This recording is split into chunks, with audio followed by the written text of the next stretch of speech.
As the video how to test for ethanol and gasoline. Very basic, not a scientific percentage or anything like that, but it will tell you pretty quick if you've got ethanol in your fuel. What you do is you just take 2 clear water bottles, or just one if you want to test it, and make sure it's clean. Fill it up with water to maybe 10-15% of the bottle, and then just draw a line where that water is. And we did that over here too. You can see the fuel level here.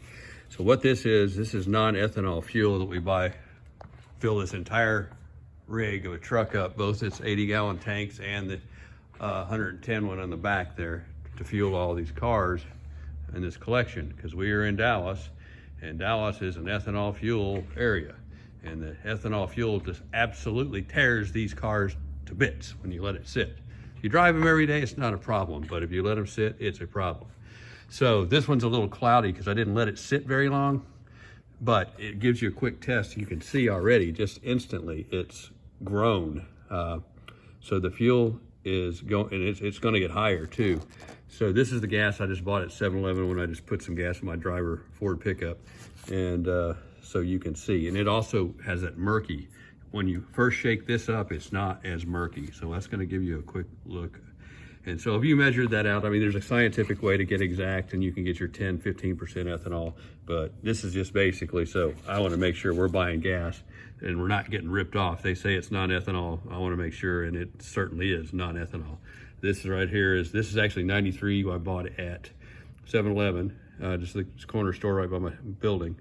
And so you can see the higher percentage, because we had the line there and it shook up. And so what happens is all the ethanol in the gasoline will eventually settle down to the bottom and join with the water, so your line will grow.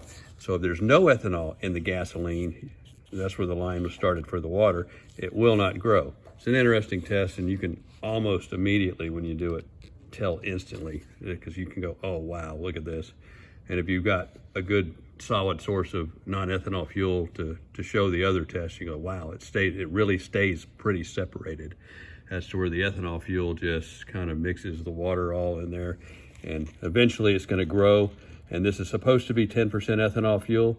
And if I had an exact measurement on this, I'll bet you it's closer to 15% ethanol, because that's, I think, what they're selling here in Dallas now, and they're not really telling us that.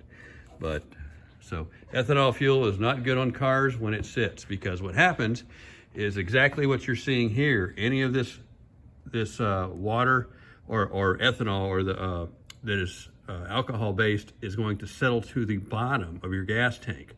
So what's at the bottom of your gas tank? Well, it's the bottom of the gas tank. So it corrodes it.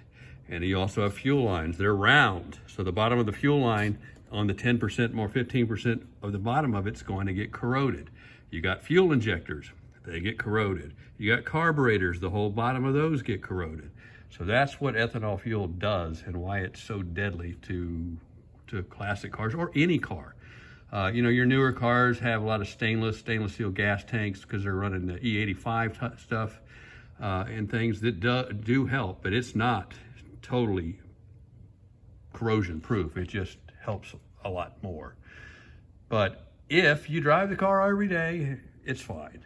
But on these classic cars, which you let sit for, several months at a time, this stuff is as good as, doing heroin, crack, or whatever. It's eventually going to kill you. It's going to kill the car. It's going to destroy it. It's going to make it have all sorts of running issues, and you'll chase yourself mad. Trust me, we've dealt with it for going on 20 years now in Dallas with the ethanol, when they started adding it to gas, and we had to find out the hard way. So this is a lesson in that.